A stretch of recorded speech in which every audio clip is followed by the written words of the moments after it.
दोस्तों, PSC fact में आप सभी का बहुत बहुत स्वागत है। आज 1 फरवरी 2024 आज केंद्रीय बजट प्रस्तुत होना है, जिसे वित्त मंत्री श्रीमती निर्मला सीतारमण जी प्रस्तुत करने वाली हैं।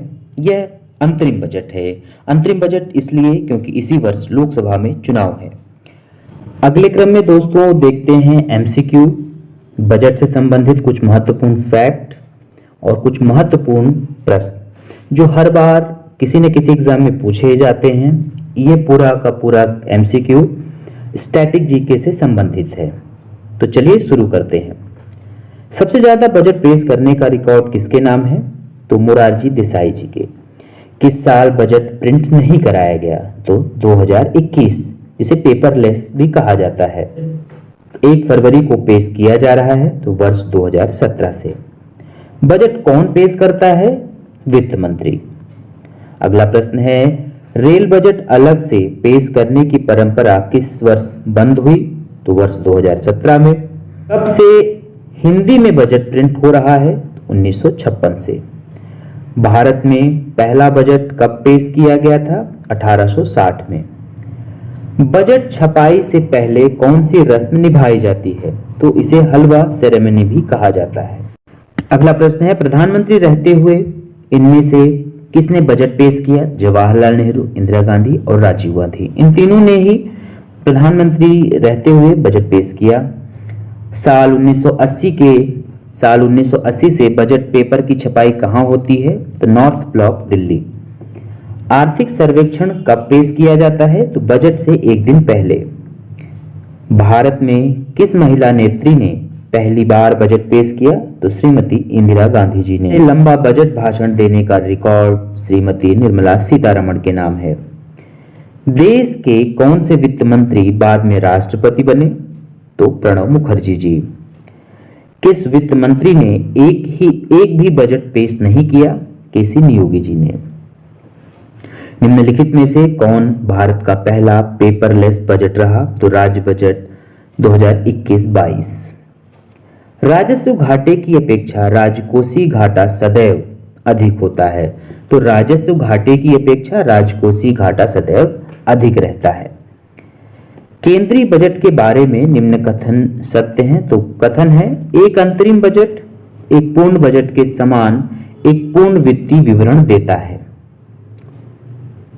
भारत में बजट घाटे को पूरा करने की तदर्थ ट्रेजरी बिल प्रणाली को समाप्त कर दिया गया 31 मार्च 1997 को। निम्नलिखित में से कौन सा मद भारत के चालू खाता शेष को प्रत्यक्ष तौर पर प्रभावित नहीं करता? तो राजस्व आय। बजट 2021-22 में पेपरलेस बजट पेश करने वाला भारत का पहला राज्य उत्तर प्रदेश बना। प्रभावी राजस्व घाटा किस केंद्रीय बजट में पेश किया गया? तो 2011-12 में। केंद्रीय बजट 2020-21 ने बैंक जमा के लिए जमा बीमा कवरेज बढ़ाकर 5 लाख प्रति जमाकर्ता किया।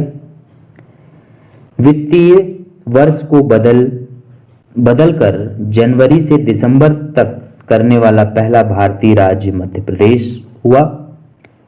निम्नलिखित में से कौन सा केंद्रीय बजट या निम्न में से कौन सा केंद्रीय बजट के राजस्व खाते में सम्मिलित नहीं किया जाता? तो अल्प बचतें। केंद्रीय बजट 2023-24 संसद में किसके द्वारा पेश किया गया? तो श्रीमती निर्मला सीतारमण के द्वारा। और इस वर्ष 2024-25 का बजट भी श्रीमती निर्मला सीतारमण जी के द्वारा प्रस्तुत किया जाएगा। भारत के केंद्रीय बजट में किस वर्ष पहली बार लिंग बजट विवरण प्रस्तुत किया गया था? तो 2005-06 में। निम्नलिखित में से किस देश में शून्य आधारित बजट सर्वप्रथम लागू किया गया? तो संयुक्त राज्य अमेरिका में। भुगतान शेष के चालू खाते में निम्न में से किसे शामिल नहीं किया जाता? तो भुगतान शेष के चालू खाते में निवेश को शामिल नहीं किया जाता।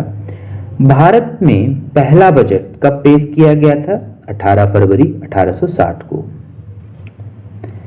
बजट ड्राफ्ट पेपर निम्नलिखित में से किस रंग का होता है? तो नीले रंग का। जब सरकार ब्याज भुगतान के बैकलॉग को समाप्त करने के लिए केवल उधार लेने का सहारा लेती है तो इसे शून्य प्राथमिक घाटा कहा जाता है। राजकोषीय नीति किसी देश की सरकार को किसके प्रवाह को नियंत्रित करने में मदद करती है? तो कर राजस्व को निष्पादन बजट की अवधारणा ली गई है संयुक्त राज्य अमेरिका से। संविधान के किस अनुच्छेद में बजट शब्द का प्रयोग हुआ है? तो दोस्तों बजट शब्द का प्रयोग किसी भी अनुच्छेद में नहीं है। इसे 112 में वार्षिक वित्तीय विवरण कहा गया है। स्वतंत्र भारत का पहला केंद्रीय बजट आर के खड़मुख शेट्टी जी ने प्रस्तुत किया। राजस्व प्राप्तियों और गैर ऋण पूंजीगत प्राप्तियों और कुल व्यय के बीच के अंतर को राजकोषीय घाटा कहा जाता है। मिशन पोषण 2.0 की किस बजट में घोषणा की गई थी? तो 2021-22 में। इसे किसे राजकोषीय घाटा कहा जा सकता है? कुल व्यय उधार के अलावा कुल प्राप्तियां। एक सदी पुरानी परंपरा को तोड़ते हुए निम्नलिखित में से किसे 1 फरवरी 2017 तक एक महीने के लिए आगे बढ़ाया गया? तो बजट प्रस्तुति को। वित्तीय घाटा शब्द भारत सरकार के किस मंत्रालय से संबंधित है? तो वित्त मंत्रालय से। रेलवे बजट 2016 के अनुसार रेलवे विश्वविद्यालय की स्थापना का प्रस्ताव कहां रखा जाने वाला था? मतलब कहां रखा गया है? तो वडोदरा में। ऐसी स्थिति जिसमें सरकार का व्यय उसके राजस्व से अधिक हो घाटा वित्त पोषण कहलाता है। केंद्रीय रेल बजट को सामान्य बजट के साथ प्रस्तावित विलय किस वर्ष किया गया? 2017-18।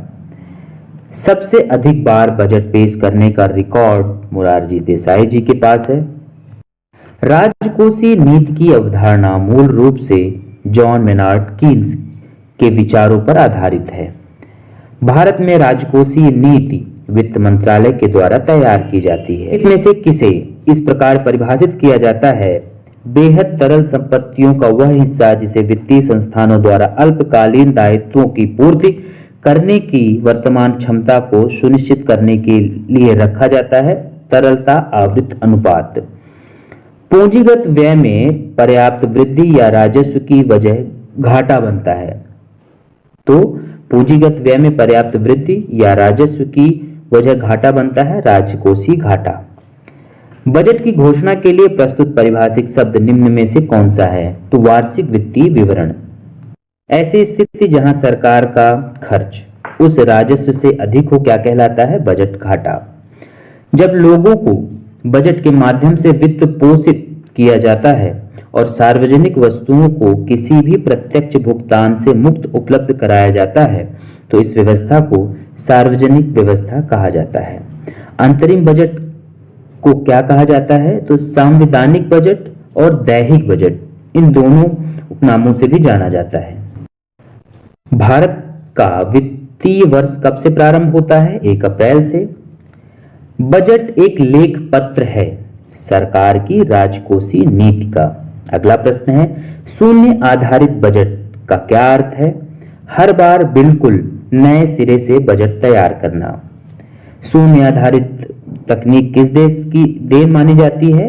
तो यूएसए की। संयुक्त राज्य अमेरिका में शून्य आधारित बजट तकनीक को सर्वप्रथम कब अपनाया गया?